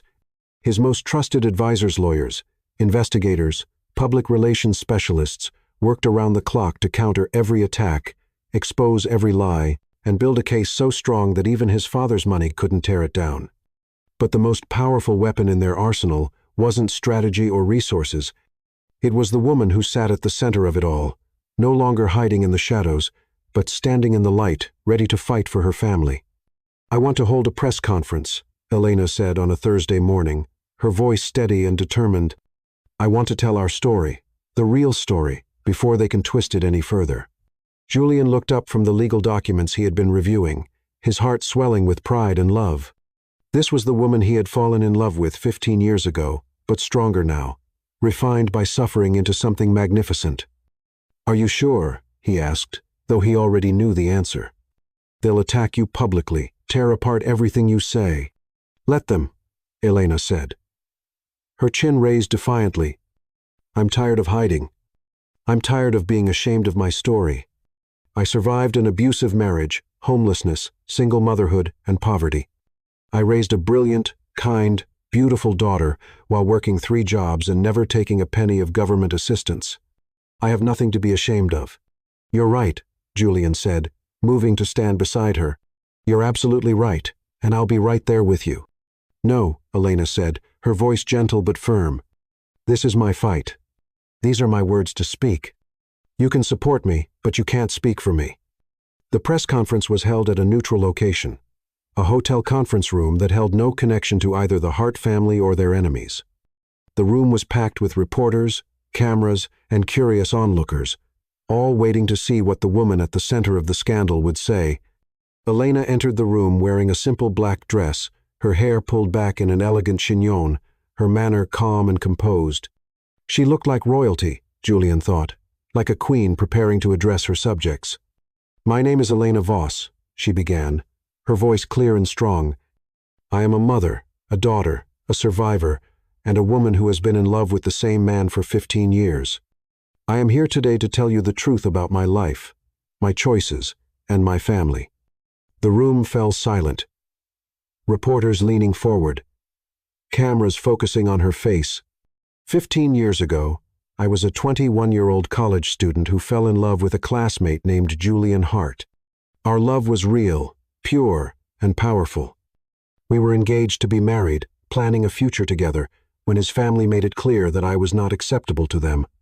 They threatened to disown him if he married me, and they convinced my own family that I was being selfish by staying with him. Elena paused, her eyes finding Julian in the crowd, drawing strength from his presence. I made a choice that has haunted me every day since. I chose to walk away, believing that I was protecting him from his family's wrath. What I didn't know at the time was that I was pregnant with his child. I found out the morning after I left him, and I made another choice: to raise our daughter alone rather than use her as a weapon to force a marriage that might ultimately destroy us both. The room erupted in whispers, but Elena continued, her voice never wavering. For the next 8 years, I raised Clara as a single mother. I worked multiple jobs, lived in a tiny apartment, and struggled to make ends meet. But I never regretted having her, never considered her a burden or a mistake. She was and is the greatest gift of my life. "What about your marriage to Derek Blaine?" a reporter called out. "I married Derek because I was lonely, scared, and desperate for stability," Elena said, her voice steady despite the pain in her eyes. "It was a mistake that cost me dearly. He was emotionally and psychologically abusive, and when he threatened to hurt my daughter, I left him. My own family turned their backs on me, telling me I had made my bed and should lie in it." She took a breath, her voice growing stronger with each word. "I spent the next 5 years proving to myself and to my daughter that we could survive anything. I worked as a cleaning lady, a waitress, and a freelance writer.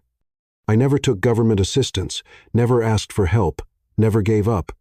I taught my daughter that love should never hurt, that she was worthy of respect and kindness, and that she could accomplish anything she set her mind to." "And Julian Hart?" another reporter asked. "When did he re-enter your life?" 3 months ago, Julian walked into the restaurant where I work," Elena said, her voice softening with love. "He had been looking for me for years, never knowing about our daughter, never understanding why I had left. When he learned about Clara, he didn't demand custody or threaten legal action. He simply asked if he could be part of our lives. What about the allegations that you're a gold digger, that you're using your daughter to trap a wealthy man?" Elena's laugh was clear and genuine. "I've been supporting my daughter and myself for 8 years without any help from anyone. I own my own car, pay my own rent, and have never asked Julian for a single dollar. If I were a gold digger, I would have told him about his daughter 8 years ago and demanded support. Instead, I kept her existence secret until he discovered it himself." "Why are you speaking out now?" a reporter asked. "Because Julian's family has declared war on me and my daughter," Elena said, her voice turning fierce. "They have hired private investigators to follow us, filed false reports with Child Protective Services, and launched a campaign of lies and intimidation designed to destroy our lives. They have called my daughter a bastard, called me names, and threatened to take away everything I've worked for." The room was completely silent now, hanging on her every word. "I am here today to say that I will not be intimidated. I will not be silenced. And I will not allow anyone to hurt my child. I am not some helpless victim who can be bought off or scared away. I am a mother, and I will fight for my family with every breath in my body." "What do you want people to know about your relationship with Julian Hart?" a reporter asked. "I want them to know that love is not about money or social status," Elena said, her eyes finding Julian's again. "Real love is about choosing each other every day, supporting each other through the storms, and building something beautiful together. Julian and I are not a fairy tale. We are two people who have been tested by life and found each other again when we were finally ready to handle the love we share. The press conference continued for another hour, but Julian barely heard the remaining questions. He was too busy falling in love all over again with the woman who had just faced down a room full of reporters and emerged victorious. She had been magnificent, regal, absolutely unstoppable. When it was over, when the last reporter had left and the cameras had been turned off, Julian found Elena in the hotel bathroom, splashing cold water on her face. "That was incredible," he said, his voice thick with emotion. "You were incredible." "I was terrified," Elena admitted, her hands shaking slightly. "But I was also angry. How dare they attack our daughter? How dare they try to destroy something beautiful just because they're too small-minded to understand it?" "You destroyed them," Julian said, pulling her into his arms. "You stood up there and told the truth, and they have no defense against the truth." "We're not done yet," Elena said, her voice determined. This was just the beginning. And she was right. The press conference was just the opening salvo in a campaign that would transform not just their lives, but the very foundation of the Hart family empire. Within hours, the video of Elena's press conference had gone viral. Social media exploded with support for the brave single mother who had faced down a powerful family and refused to be intimidated. Team Elena began trending worldwide, with thousands of people sharing their own stories of survival, single parenthood, and standing up to bullies. But Julian's revenge was more strategic, more surgical, more devastating than anything his family could have imagined. He had spent 15 years building his business empire, and now he was going to use every connection, every resource, every dollar to protect his family and destroy those who had threatened them. First, he bought the building that housed Sylvia's kitchen and immediately began renovations, turning it into a community center and restaurant that would serve as a beacon of hope for struggling families. He hired Elena as the director, giving her a salary that reflected her true worth and a platform to help others who had walked her path. Then he established the Clara Hart Foundation, a nonprofit organization dedicated to helping single mothers achieve financial independence and educational opportunities. The foundation would provide scholarships, job training, and support services, ensuring that no woman would have to face the struggles Elena had endured alone. But the most beautiful part of his revenge was how he elevated Elena herself. He didn't just defend her. He celebrated her, showcased her strength and intelligence, made it clear that she was not just his girlfriend, but his equal, his partner, his queen.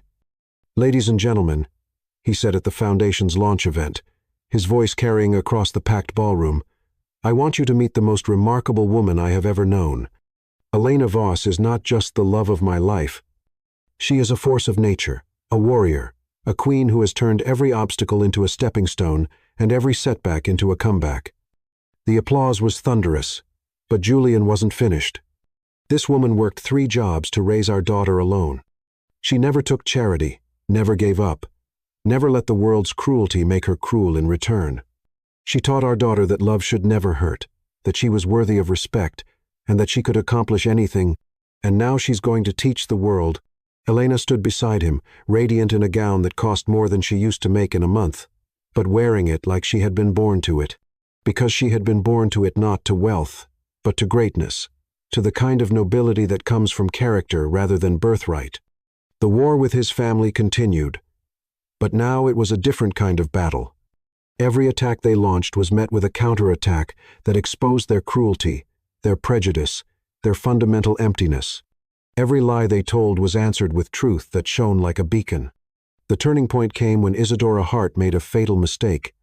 Frustrated by their inability to destroy Elena publicly, she decided to confront Clara directly, approaching the little girl outside her school with photographers hidden nearby.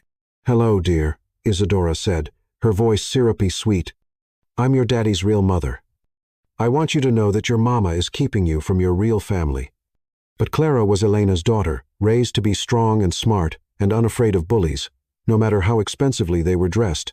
"My mama says that real family is the people who love you no matter what," Clara said, her voice clear and confident. And real mamas don't call little girls names or try to hurt their feelings. So I don't think you're anybody's real mama."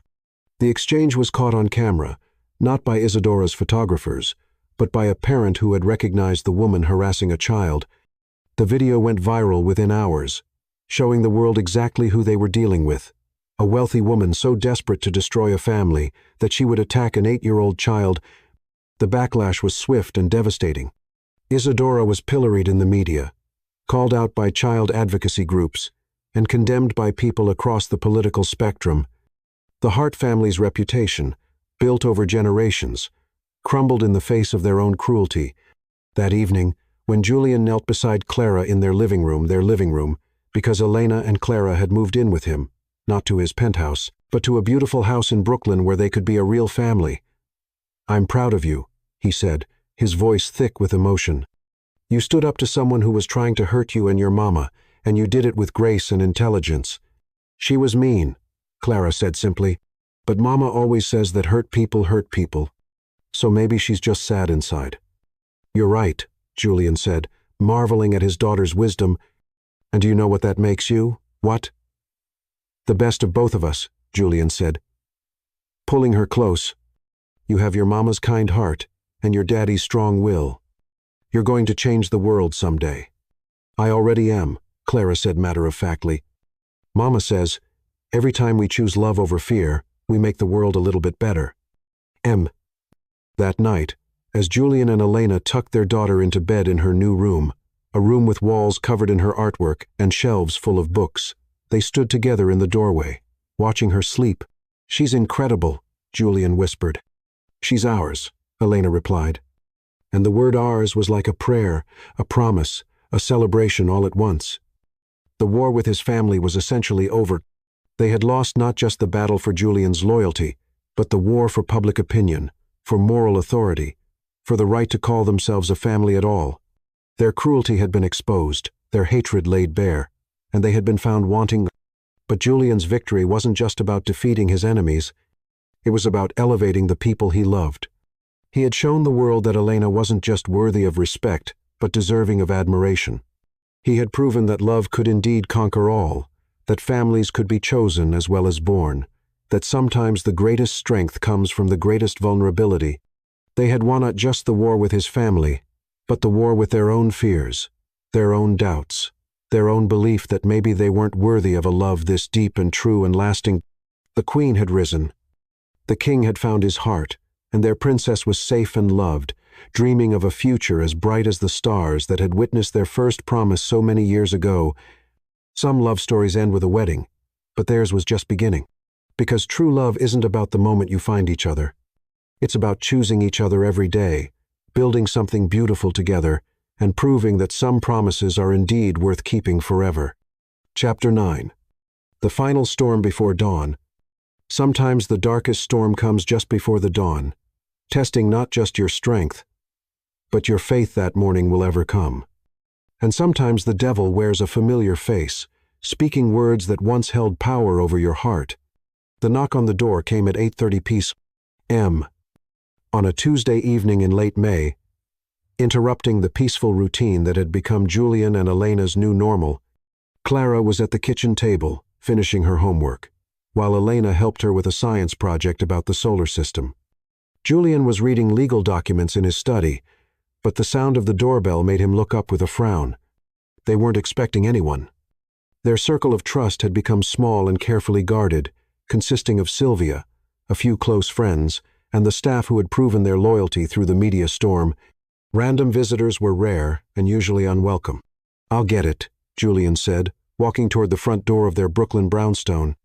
Through the peephole, he saw a man he didn't recognize, tall, thin, with the kind of desperate energy that spoke of someone who had nothing left to lose. "Julian Hart?" the man asked. When Julian opened the door cautiously, "Who's asking?" "Derek Blaine," the man said, and Julian felt his blood turn to ice. "I'm Elena's ex-husband, and I'm here to get my daughter back." The words hit Julian like a physical blow. This was the man who had abused Elena, who had driven her to leave with nothing but a suitcase and a 3-year-old child. This was the monster who had threatened to hurt Clara, who had made their lives a living hell before Elena found the courage to escape. You have no daughter here, Julian said, his voice deadly calm. And you have no business at my door. Oh, but I do, Derek said, his smile cold and predatory. You see, I've been watching all the news coverage, reading about how you've been playing house with my ex-wife and claiming my kid as your own. But here's the thing. I'm still her legal father. I'm still listed on her birth certificate, and I have rights. You signed away your rights, Julian said, his hand moving to his phone. You haven't seen her in 5 years. You have no claim on her. Actually, I never signed away anything, Derek said, pulling out a legal document. I was never served with termination papers. Elena ran away before the divorce was finalized. And technically, I still have parental rights that I'm now prepared to exercise. Julian's mind raced. This couldn't be true. Elena had told him about the divorce, about the custody arrangements, about how Derek had been removed from their lives. But looking at the man's confident smirk, at the legal papers in his hand, Julian felt a cold fear settling in his stomach. What do you want? He asked, though he already knew the answer. I want my daughter back, Derek said. And I want the woman who stole her from me to pay for what she's done.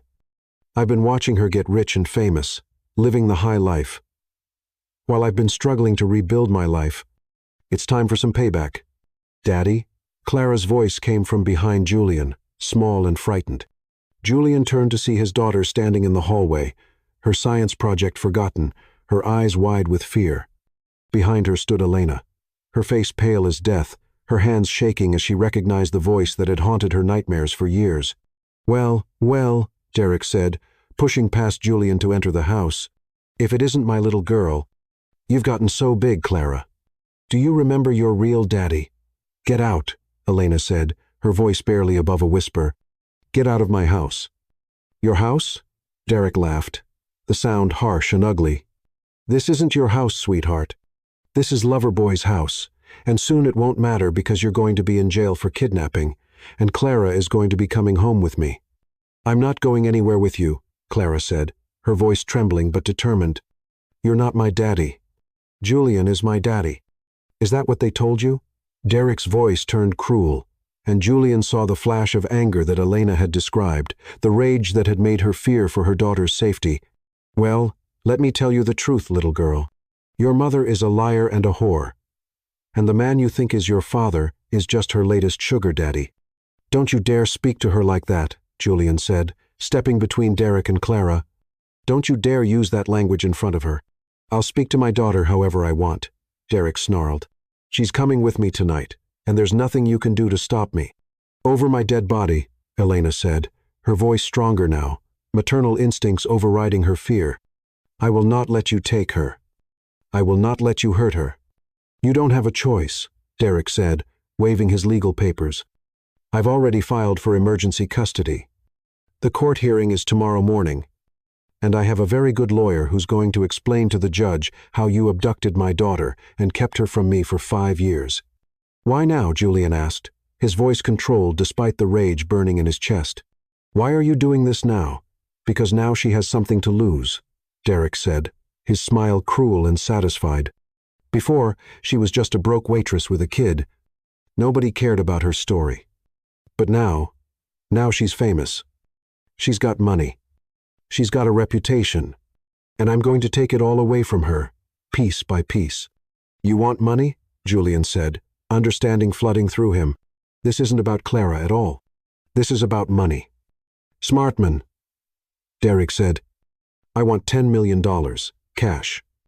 And I want Elena to publicly admit that she lied about me, that she made up the abuse allegations, that she's been using our daughter to manipulate rich men. And if we refuse? Julian asked, though he already knew the answer. Then I take Clara home with me tonight, and Elena goes to jail for kidnapping, Derek said. And trust me, I have enough evidence to make those charges stick. Before Julian could respond, a new voice cut through from the doorway. Actually, she does have a choice. They all turned to see a woman in an expensive suit standing in the entrance, flanked by 2 police officers. She was tall, elegant, with the kind of confidence that came from winning battles in courtrooms across the country. Who the hell are you? Derek demanded. I'm Rachel Kim, the woman said, stepping into the room. I'm Miss Voss's attorney, and I'm here to inform you that your emergency custody filing has been denied. Your legal claims have been dismissed, and you are currently trespassing on private property. That's impossible, Derek said, but Julian could see the first flicker of doubt in his eyes. I filed the papers this morning. The hearing is tomorrow. The hearing was this afternoon, Rachel said, her smile sharp as a blade. And it was very illuminating. You see, Mr. Blaine, while you were busy planning your little extortion scheme, we were busy building our own case. We have medical records documenting your abuse, witness statements from neighbors who heard you threatening Miss Voss and her daughter, and financial records showing that you haven't paid a single dollar in child support in 5 years. Furthermore, Rachel continued, we have evidence that you have been planning this extortion attempt for months. Phone records, financial transactions, meetings with unsavory characters who specialize in digging up dirt on public figures. You're not here because you love your daughter, Mr. Blaine. You're here because you saw an opportunity to make money off her pain. This isn't over, Derek said as the officers moved toward him. I'll appeal this. I'll fight this. Mr. Blaine, Rachel said, her voice deadly calm, if you continue to harass this family, if you make any more threats, if you so much as think about coming near this child again, I will ensure that you are prosecuted to the fullest extent of the law. Are we clear? As the police officers escorted Derek out of their home, Julian felt the last piece of their puzzle click into place. They had survived his family's attacks, weathered the media storm, and now they had faced down the final threat to their happiness. Is it really over? Clara asked, her voice small and uncertain. Yes, baby, Elena said, pulling her daughter close. It's really over. He can't hurt us anymore. Thank you, Elena said to Rachel, her voice thick with emotion. Thank you for protecting her. Thank you for being brave enough to leave him in the first place, Rachel replied. Not every woman has the courage to walk away from an abuser, especially when it means facing the world alone. She wasn't alone, Julian said, his arm around Elena's shoulders. She was never alone. She just didn't know it yet. After Rachel left, after the police officers had filed their reports, the three of them sat together in their living room, finally processing what had just happened. I was so scared, Elena admitted, her voice barely above a whisper.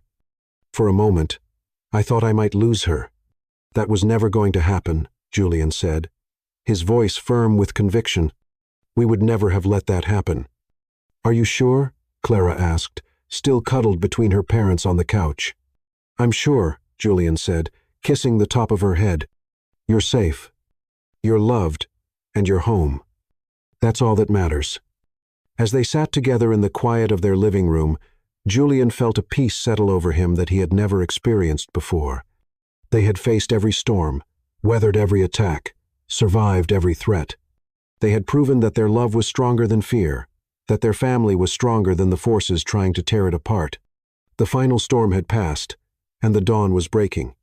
Tomorrow would bring new challenges, new adventures, new opportunities to prove their love for each other. But tonight, they were simply a family, safe and whole and together, and that was more than enough. That was everything. Chapter 10. Forever begins today. Some endings are really beginnings, and some promises are made, not once, but over and over again, with each sunrise bringing a new chance to choose love, to choose each other, to choose forever. The morning of their wedding dawned clear and bright, with autumn sunlight streaming through the windows of their Brooklyn brownstone like liquid gold. Julian stood in the master bedroom, adjusting his tie for the third time, his hands trembling slightly with nerves and anticipation. After 15 years of waiting, after months of storms and battles, today was finally the day he would marry the love of his life. Daddy, you're going to be late for your own wedding, Clara called from the doorway, looking absolutely radiant in her flower girl dress, a soft pink creation that made her look like a princess from one of the fairy tales Elena used to read to her. I'm ready, Julian said, turning to face his daughter. How do I look? Like the happiest man in the world, Clara said, her smile lighting up the room. Which is good because that's what you are. The wedding was being held at Columbia University, under the same oak tree where they had fallen in love 15 years ago. It was Elena's idea, a way of honoring their past while celebrating their future. The guest list was small but meaningful. Sylvia, Orion Blackwell, Laurel Evergreen, Rachel Kim, and a few other friends who had stood by them through the storms. Julian arrived at the ceremony site 30 minutes early, unable to wait any longer. The area had been transformed into something magical. White chairs arranged in a semicircle. White roses and baby's breath everywhere. Soft music playing from hidden speakers. The music changed, and Julian's heart stopped. Clara appeared first, walking down the aisle with the serious concentration of a child who knew she had an important job to do. She scattered rose petals with precision, her face solemn, until she reached Julian and broke into a grin. "I did good, right, Daddy?" she whispered. "You did perfect, Princess." Julian whispered back. Then the music swelled, and Elena appeared, and Julian forgot how to breathe. She was wearing a dress that was simple but stunning, ivory silk that flowed like water, with delicate beading that caught the sunlight. Her hair was down, the way he remembered it from college, and she carried a bouquet of white roses mixed with baby's breath. But it wasn't the dress or the flowers that took his breath away. It was the look on her face, the joy and love and absolute certainty that radiated from her like sunlight. "You look beautiful," he whispered as she joined him under the oak tree. "You look like home," she whispered back.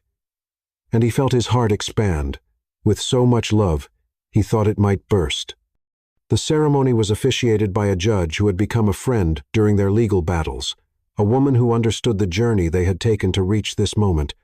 "Julian," she said, "do you take Elena to be your wife, to love and cherish, to support and honor, in sickness and in health, in poverty and in wealth, for as long as you both shall live?" "I do," Julian said, his voice strong and clear. "I have loved her for 15 years, and I will love her for 15 more, and then 15 more after that. I choose her today, and I will choose her every day for the rest of my life." "Elena," the judge continued, "do you take Julian to be your husband, to love and cherish, to support and honor, in sickness and in health, in poverty and in wealth, for as long as you both shall live?" "I do," Elena said, tears streaming down her face. "I choose love over fear, hope over despair, and him over everyone else in the world. I choose him today, and I will choose him every day for the rest of my life." Julian slipped the ring onto Elena's finger knot, the expensive diamond he could have afforded, but a simple gold band engraved with the words, "Until stars fall, my heart is yours." It was a match to the silver bracelet he had given her so long ago, a promise kept across time and distance and pain. "You may kiss the bride," the judge said, and Julian cupped Elena's face in his hands, looking into her eyes for a moment that felt like eternity. "I love you," he whispered. "I love you too," she whispered back. "Forever." The kiss was soft and sweet, and full of promise. And when they broke apart, the small crowd erupted in applause and cheers. But Julian only had eyes for his wife, and the little girl who was jumping up and down with excitement. "We did it," Clara shouted, throwing her arms around both of them. "We're a real family now." "We were always a real family," Elena said, pulling her daughter close. "Now we're just making it official." The reception was held at Sylvia's kitchen, which had been transformed for the occasion. The restaurant was closed to the public, filled instead with their closest friends and family, the people who had supported them through every storm and celebrated every victory. "I want to make a toast," Sylvia said, standing up with a glass of champagne. "To Elena and Julian, who proved that love really can conquer all." "To family," Julian said, raising his glass. "To forever," Elena added. As the evening wound down, Julian found himself alone with Elena on the small balcony behind the restaurant. The city lights twinkled below them, but all he could see was her face, radiant with happiness and love. "So," she said, settling into his arms, "how does it feel to be married to a former waitress from Brooklyn?" "Like I'm the luckiest man alive," he said, pressing a kiss to her temple. "What do you think happens next?" Julian asked, holding her close. "I think we go home," Elena said. "I think we wake up tomorrow and choose each other all over again. I think we build a life that's so full of love and laughter and ordinary magic that we sometimes forget how extraordinary it is." I love you, Mrs. Hart, Julian said, and the name sounded like music. I love you too, Mr. Hart, she replied. Forever and always. They had survived everything life had thrown at them.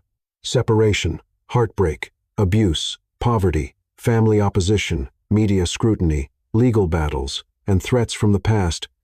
They had emerged not just intact, but stronger. Not just surviving, but thriving. Ready to go home? Elena asked finally. I am home, Julian said, looking into her eyes. I've been home since the day I walked into Sylvia's kitchen and saw you again. Home isn't a place. It's the people you love. Then, let's go home, Elena said, taking his hand. All of us together. 5 years later, Julian stood in the same spot on the balcony. But the view had changed. In the yard below, Clara, now 13 and already showing signs of becoming as remarkable as her mother, was teaching her little brother how to draw. Theo Julian Hart was 3 years old, with his mother's dark hair and his father's storm cloud eyes. Mama, look, Theo called out, holding up his drawing. It's our family. That's you, that's Daddy, that's Clara, and that's me. We're all together. We are all together, Elena agreed, settling onto the porch swing. And we always will be. Tell us the story, Daddy, Theo said, settling onto Julian's lap. Tell us about how you and Mama found each other again. Once upon a time, Julian began. There was a young knight who fell in love with a beautiful princess. They were very happy together, but evil forces conspired to keep them apart. And they lived happily ever after, Julian concluded. Did they really? Theo asked. They did, Elena said, kissing the top of his head. But you know what? Happily ever after doesn't mean everything is perfect all the time. It means that no matter what happens, we choose to love each other. As the sun set over their Brooklyn neighborhood, the Hart family sat together on their porch, watching their children play, counting their blessings, and marveling at the life they had built together. Until stars fall, Julian whispered, the words that had sustained them through 15 years of separation and 5 years of marriage. My heart is yours, Elena whispered back, completing the promise that had never been broken.